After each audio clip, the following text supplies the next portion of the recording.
పుణ్యము కనపడుతున్నది. భరతుడు మనపైకి యుద్ధమునకు వచ్చుచున్నారా?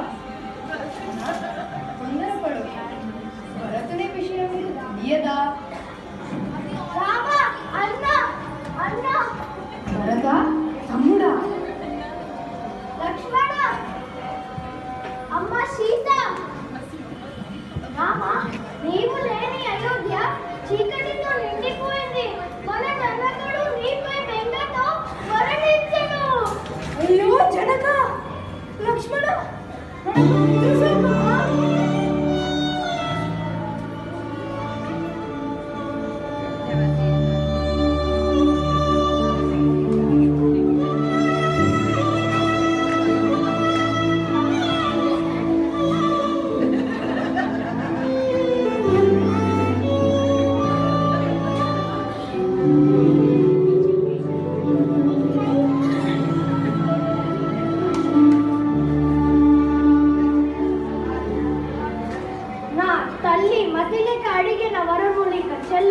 నీ వంటి మహాత్ముడికి కష్టాలు ఉండవు. నువ్వు తిరిగి అయోధ్యకు వచ్చి రాజ్యము పాలించు. భరత, తండ్రి మాట నిలబెట్టుట మన అందరి బాధ్యత. మన తండ్రిని నరకలోకంలో పడకుండా రక్షించవలెను. అన్న, నేను విశాలమైన రాజ్యము పాలించడానికి సమర్థుడని కాదు. నేను నీ బదులు వనవాసమునకు పోయేదను. అయోధ్యకు తిరిగిరా.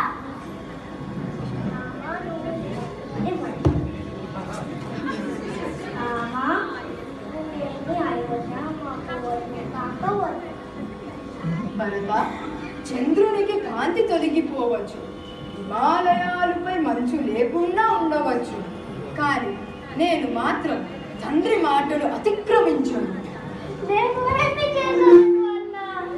భరత, అయోధ్యను చక్కగా ధర్మముగా పాలింపు. మన తల్లులను జాగ్రత్తగా చూసుకో. ముఖ్యముగా తల్లి కైకేయిపై కోపము చూపము. నాపై, సీతపై ఒట్టేసి చెప్పు.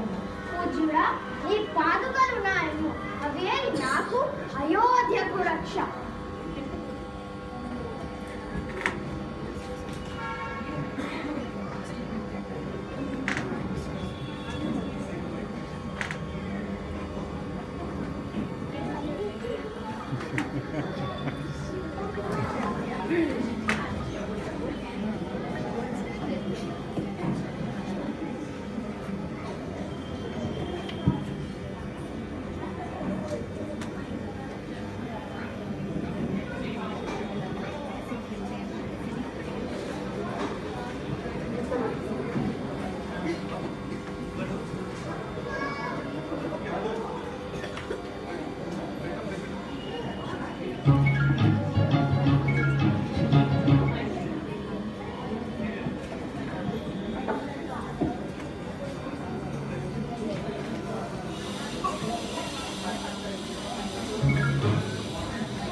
ఇతనిని నా భర్తగా చేసుకొనేది.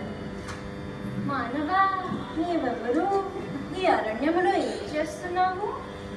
నేను రఘువంశపు దశరథ మహారాజు కొడుకుడు. నన్ను రాముడు అంటారు. నీవు ఎవరు? నా పేరు శూర్పణఖ, లంకాధిపతి అయిన రావణాసురుని సోదరి. నువ్వు నాకు చాలా నచ్చావు. నన్ను నీ భార్యగా చేసుకుంటావా? శూర్పణఖ, నేను వివాహితుడను. ఈమె నా భార్య సీత. అందువలన నేను నీ కోరికలు తీర్చలేదు. రామా, నేను గొప్ప ప్రభావము గలదాన్ని, కోరిన రూపము దాల్చగలను. తొలిసారిగా చూసినప్పటి నుండి నిన్ను నేను నా భర్తగా చేసుకునేది. చూడు పూర్తి వికృత స్వరూపం. శూర్పణఖ, నేను ఏకపత్ని వ్రతుడను. అందువలన నీ కోరికను నా తమ్ముడైన లక్ష్మణునికి విన్నవించు.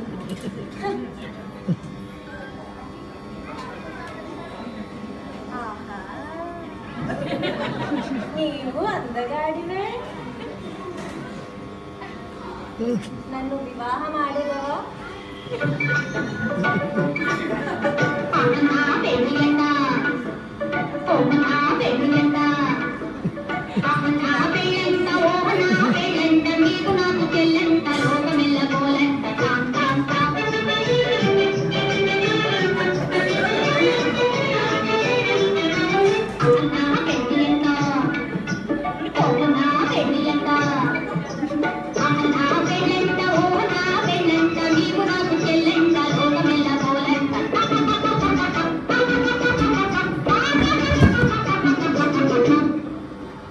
రాక్షసి, నేను మా అన్న సేవకుడను.